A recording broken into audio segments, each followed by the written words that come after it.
بسم اللہ الرحمن الرحیم۔ سامعین محترم، ہم آج آپ کو ایک حدیث ارشاد فرمائیں گے۔ حضور نبی کریم صلی اللہ علیہ وسلم کا ارشاد مبارک ہے کہ قیامت میں جب قیامت کے دن ہوگی، بہت سخت ہولناک دن ہوگی اور ہر شخص جو ہے نا نفسی نفسی کے عالم میں ہوگا، کوئی کسی کا پرواہ نہیں کرے گا اور اتنی بے انتہا شدت گرمی ہوگی کہ اگر کوئی ہنڈی وغیرہ میں کوئی گوشت وغیرہ یا سالن وغیرہ ڈال دے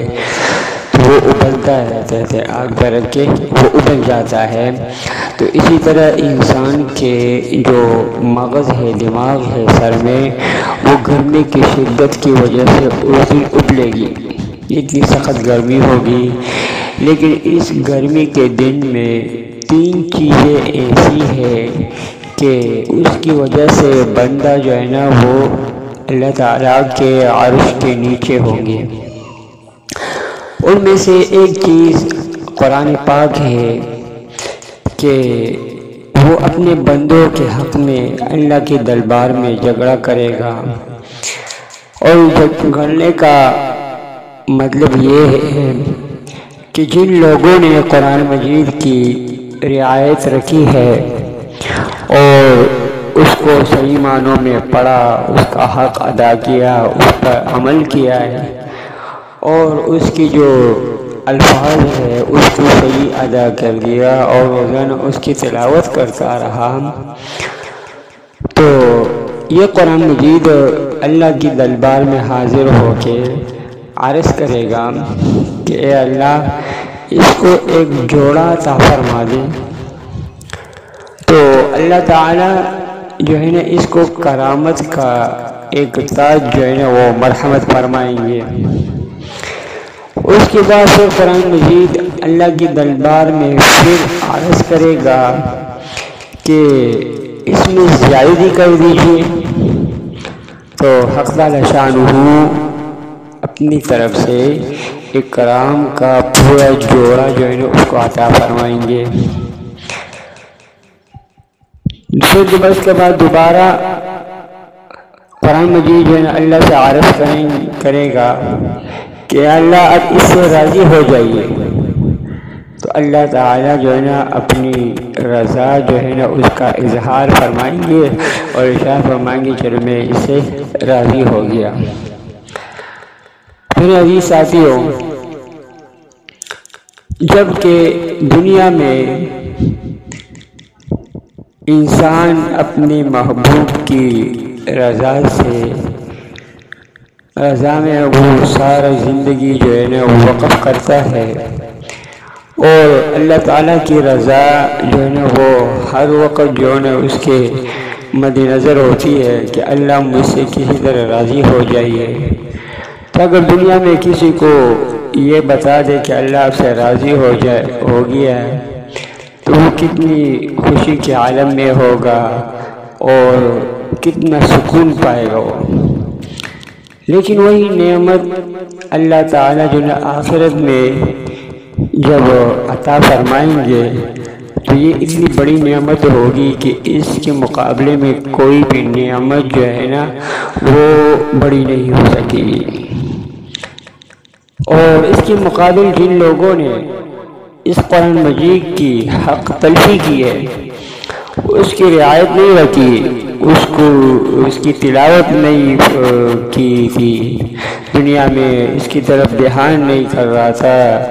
اور اس کی نہ مفہوم کو جو ہے سمجھنے کی کوشش کی اس نے، تو اس کے برعکس جو ہے نا یہ ان کے مختلف قسموں کا عذاب جو ہے نا وہ دے گا اس قرآن مجید کی رعایت نہ کرنے کی وجہ سے۔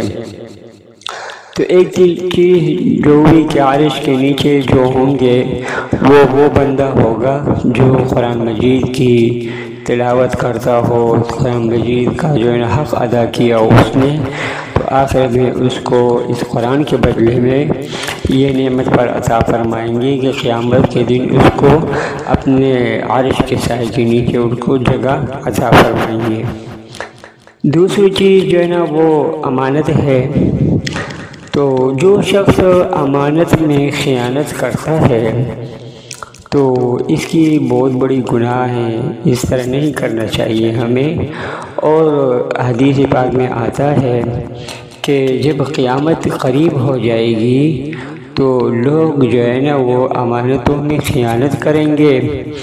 اور جو خائن لوگ ہیں اس کو لوگ امانت دار سمجھیں گے، اور جو امانت دار ہوں گے نا اس کو لوگ خائن سمجھیں گے۔ تو آج کل بھی جو ہے نا لوگ کسی کے پاس اگر کوئی امانت وغیرہ رکھ دے تو اس کی بالکل خیال نہیں رکھتے ہوں، لہذا اس کی شریعت نے یہ حکم دیا ہے کہ اس کی جو ہے نا مکمل خیال رکھا کرے، اس کی حفاظت کیا کرے، اس کو اپنے استعمال میں نہ لائیں۔ تو ایک چیز جو ہے نا جو شخص امانت دار ہوگا تو عرش کے نیچے انشاءاللہ اس کو بھی اللہ تعالیٰ جگہ عطا فرمائیں گے۔ تیسرا شخص وہ ہے جو رشتہ داری کا پاس رکھتا ہے، رشتہ داروں کا خیال رکھتا ہے، رشتہ داروں کو جو ہے نا آپس میں ملانے جوڑنے کی جو ہے نا وہ کوشش کرتا ہے، اور یہ رشتہ داری جو ہے نا اللہ کی دربار میں جو ہے نا وہ پیش ہو جائے گا اور ارشاد فرمائے گا کہ جس شخص نے مجھ کو جوڑا اللہ اس کو اپنے رحمت سے ملا دے، اور جس نے مجھ کو توڑا اللہ اپنی رحمت سے اس کو جدا کر لے۔ تو جس شخص نے رشتہ داری کا خیال رکھا ہو اس کو جو ہے نا تفرقہ نہ ڈالا ہو اپنے رشتہ داری میں، بس کہ جوڑنے کی محبت کی جو ہے نا ایک کوشش کی ہے دنیا میں، تو اللہ تعالیٰ اس کو جو ہے نا اپنے رحمت سے نوازے گا۔ اور جس شخص نے اپنی رشتہ داری کو توڑا اور رشتہ داری میں جو ہے فساد برپا کیا ہو، ایک دوسرے کو جو ہے لڑایا ہو، خاندان میں فساد برپا کیا ہو، تو یہ رشتہ داری جو ہے نا اللہ کے دربار میں پیش ہو کر ایسے شخص کے بارے میں فرمائیں گے کہ اس کو اپنی رحمت سے جدا کر لے، تو ایک قسم کی بد دعا ہوگی اس کے لیے۔ تو اس حدیث کا خلاصہ یہ ہوا کہ عرش کے نیچے جو ہے تین بندوں کو جو ہے جگہ ملے گی۔ نمبر ایک جو قرآن مجید کا جو ہے نا خیال رکھتا ہو، اس کا حق ادا کرتا ہو، دوسرا شخص جو امانت کا خیال رکھتا ہو، اور تیسرا شخص وہ جو رشتہ داری کا خیال رکھتا ہو۔ اللہ تعالی ہمیں اس حدیث پر عمل کرنے کی توفیق عطا فرمائے۔ وآخر دعوانا الحمدللہ رب العالمین۔